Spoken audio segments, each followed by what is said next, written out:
असा साइयां लोक फकीर जो हाँ तुहाडे नाल रलू औकात किथां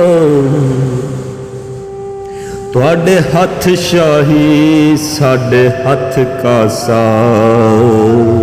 तुहाडी जात किथां साडी जात किथां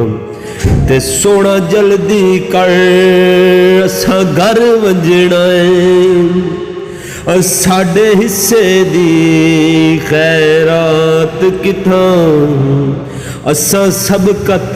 पखे वास जुहान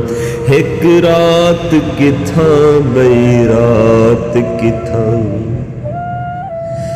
एक रात किथां बई रात।